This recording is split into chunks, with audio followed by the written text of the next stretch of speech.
Salut, c'est Lucas et bienvenue dans cette vidéo. Dans cette vidéo, je vais vous donner les 6 meilleurs conseils de Steve Jobs. Donc j'ai pris ces meilleurs conseils que j'ai trouvés dans des interviews, que j'ai trouvés dans des livres, que j'ai trouvés dans ses interventions et que j'ai trouvés tout simplement dans sa vie. Donc pour vous les retransmettre, alors j'ai pris les conseils que je semblais les mieux pour vous les retransmettre dans votre métier d'entrepreneur, donc que vous pouvez utiliser tous les jours dans votre vie d'entrepreneur. Et on va voir ça tout de suite, donc c'est parti. Le premier conseil de Steve Jobs, ça va être de ne pas être limité par les ambitions de votre entourage. Donc qu'est-ce qu'il veut dire par là? Il veut dire que une personne lambda, quelles sont ses ambitions? C'est souvent d'avoir un job, d'avoir une famille, d'avoir une situation stable, d'avoir par exemple une vie heureuse, etc. Voilà, ça c'est ce que Steve Jobs va appeler des ambitions en quelque sorte normales. Et vous devez avoir vos propres ambitions. Vous devez avoir des ambitions qui ne sont pas celles de votre entourage. Voilà, vous devez voir plus grand. Vous devez ne pas tout simplement penser comme la société vous l'a imposé, ne pas penser comme l'école vous a apprise, ne pas penser comme votre famille vous l'a apprise, ne pas penser comme l'État, comme le pays, comme les journaux vous l'ont appris, etc. Voilà, pensez par vous-même.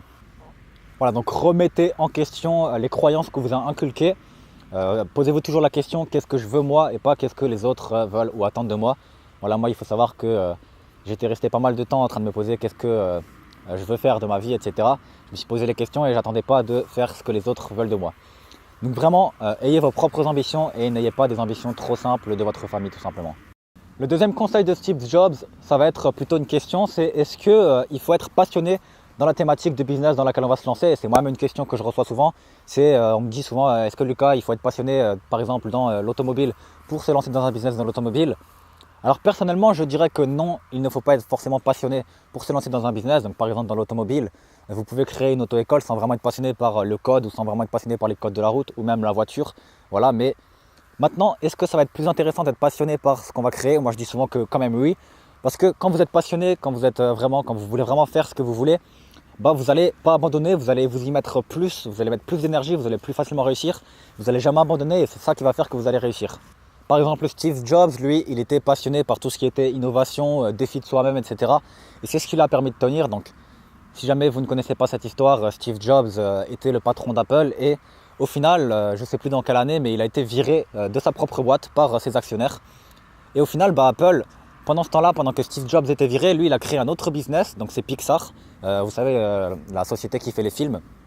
Et pendant ce temps-là, la société Apple a tout simplement un petit peu perdu de ce qu'elle était avant et qu'est-ce qu'ils ont dû faire? Ils ont dû re-embaucher Steve Jobs en quelque sorte alors que c'était le patron de la boîte et Steve Jobs a accepté, il a redressé la barre de Apple. Voilà, donc ça il ne l'aurait pas fait s'il n'était pas passionné par tout ce qui est l'innovation et les défis de soi-même.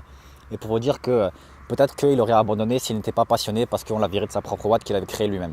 Le troisième conseil, ça va être une expression de Steve Jobs que j'aime bien qui dit « ne vendez pas de la merde ». Donc qu'est-ce que ça veut dire ne vendez pas de la merde? Tout simplement ne vendez pas des produits qui ne sont pas bons. Si vous vendez des produits qui ne sont pas bons et que vous pensez, il y a souvent des personnes qui me disent « Ouais Lucas, mais est-ce que je devrais vraiment passer autant de temps à la création de mon produit ?» Parce qu'au final, une fois que la personne a acheté, elle a acheté. Et moi, ce que je veux vraiment passer du temps, c'est essayer d'attirer des personnes vers mon produit, essayer de montrer des bonnes images autour de mon produit. Mais au final, mon produit, qu'est-ce que ça a comme intérêt qu'il soit bien? Parce que de toute façon, les personnes auront acheté. Mais en fait, le problème, c'est que si votre produit n'est pas bien, déjà, ça va se savoir très vite parce qu'il y a énormément de bouche à oreille. Les personnes vont dire ouais, non, le produit de Lucas, il n'est pas bien, par exemple. Ou ils vont dire au contraire, ouais, non, le produit de Lucas est bien. S'ils disent le produit de Lucas est bien, faut savoir que ça va faire du bouche à oreille. Ils vont le conseiller à d'autres personnes parce qu'un produit qui est bien, ça se conseille. Et à l'inverse, si le produit n'est pas bien, ça va faire du bouche à oreille dans le mauvais sens. Et les personnes ne vont pas acheter ce produit-là. En plus de ça, il y a énormément de personnes qui vont vous redemander le remboursement grâce à la garantie si vous avez une garantie et vous allez même être décrédibilisé, donc c'est pas forcément top. Donc je vous conseille de vraiment ne pas vendre de la merde. Le quatrième conseil de Steve Jobs, c'est ne le faites pas pour l'argent. Voilà, il y a également beaucoup de personnes qui veulent lancer un business et qui ont comme principale obsession de gagner de l'argent avec le business. Donc le problème, c'est qu'ils lancent leur business et ils veulent tout de suite vendre. Mais en fait, vous ne pouvez pas tout de suite vendre si vous n'avez pas apporté de valeur aux personnes, si vous n'avez pas appris des choses aux gens, parce que c'est en quelque sorte un sentiment de réciprocité et vous devez d'abord aider les gens à résoudre un problème pour que eux ensuite, ils vous fassent confiance et vous achètent quelques produits par exemple. Donc voilà, si vous voulez vendre des choses, essayez d'abord comme première ambition d'avoir l'ambition d'aider les gens, d'avoir l'ambition d'aider les personnes. Moi par exemple, j'ai l'ambition d'aider les personnes à sortir du salariat, à profiter de leur vie, à faire ce qu'ils veulent de leur vie, voilà, et de créer un business autour de leur passion.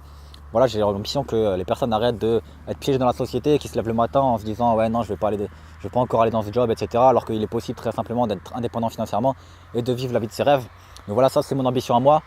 Et après, je vends des produits pour les personnes qui veulent en aller plus loin. Et donc l'argent est une conséquence. Ce n'est pas le premier but que vous devez avoir. Le premier but que vous devez avoir, c'est aider les gens. Et comme le dit Steve Jobs, l'argent est magnifique parce qu'il va vous aider à développer votre entreprise et à aider encore plus de personnes. Voilà, c'est ça qui est intéressant avec l'argent, c'est que ça va vous permettre de développer votre entreprise et d'aider plus de personnes. Le cinquième conseil de Steve Jobs que j'aimerais vous transmettre, c'est plutôt aussi une question, c'est est-ce que vous seriez prêt à vendre votre produit à votre famille? Si la réponse est non, c'est peut-être que votre produit n'est pas top. Et si la réponse est oui, c'est plutôt bien. Donc dans l'ensemble, on va également parler du prix d'un produit. Donc Steve Jobs dit aussi qu'il faut créer de la qualité à un prix le plus proche de la réalité. Donc en quelque sorte, ça veut dire qu'il faut que vous créiez un produit, mais qu'il soit cher, mais que les personnes sachent pourquoi il est cher. Si les personnes ne sachent pas pourquoi le produit est cher, au final, ils ne vont pas l'acheter. Donc je vais vous donner un exemple. Par exemple, moi, je vais souvent dans des magasins et des fois, je vois un produit cher et je me dis « Ah ouais, ce produit, il est cher, il doit avoir de très bonnes qualités. » Ou c'est parce que c'est un produit de luxe, etc. Mais je ne me dis pas « Ah ouais, ce produit, il est cher, mais au final, qu'est-ce qu'il va m'apporter ?» Donc si votre produit est trop cher, c'est peut-être que vous n'avez pas assez montré vos avantages. C'est peut-être que vous n'avez pas montré assez les avantages de votre produit et que vous devriez plutôt les mettre en avant. Et si quelqu'un vous dit que votre produit est cher, je vous conseille de vraiment travailler sur cet aspect-là. A l'inverse, un produit qui n'est pas cher peut vous donner une image de marque de mauvaise qualité et c'est pas top. Moi, honnêtement, je vous conseille de choisir. Après, c'est à vous de faire le choix entre qualité et mauvaise qualité, mais je vous donne un petit indice. Personnellement, je préférais choisir la qualité. Je me souviens dans une interview, Steve Jobs avait même dit que quelqu'un lui avait dit Steve Jobs, tes produits sont trop chers, et il lui avait répondu non, tes produits ne sont pas trop chers, ils sont juste de trop haute qualité pour toi. Voilà, donc visez les personnes qui ont envie de la qualité et ne visez pas les personnes qui n'ont pas envie de produits de qualité. Et enfin, le sixième conseil de Steve Jobs, c'est de partir de l'envie de vos clients pour créer un produit et de ne pas partir de votre propre envie à vous. Donc il y a beaucoup de personnes qui essaient de créer un produit parce qu'ils se disent tiens, ça peut marcher. Mais Steve Jobs, lui, ce qu'il se conseille vraiment, c'est de partir soit de l'envie de vos clients qu'ils ont acheté un produit existant et de l'améliorer et d'innover sur ce produit-là, soit de partir de leur envie, de leurs problèmes, de leur demander qu'est-ce qu'ils ont comme problème et de créer un produit qui va répondre à leurs problèmes. Ne partez jamais de votre envie parce que peut-être que vous avez envie de créer ce produit-là, mais peut-être que personne n'a envie de acheter votre produit. Donc partez de l'envie de vos clients. Comment on va faire pour trouver l'envie de vos clients? Là, vous pouvez aller sur des forums, chercher des forums. Sur les forums, des gens posent des questions, donc vous pouvez chercher là sur des forums. Vous pouvez aller sur Google aussi. Vous pouvez également aller sur les commentaires YouTube, c'est quelque chose de très intéressant. Vous allez sur les commentaires des vidéos YouTube, il y a souvent des personnes qui posent des questions. Ou vous pouvez simplement poser la question à votre communauté en faisant un sondage.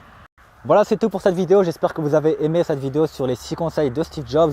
N'hésitez pas à aimer la vidéo et n'hésitez pas à vous abonner à la chaîne si vous voulez en savoir plus et si vous voulez tout simplement voir d'autres vidéos de ce style-là. Allez, on se retrouve dans une prochaine vidéo. Ciao!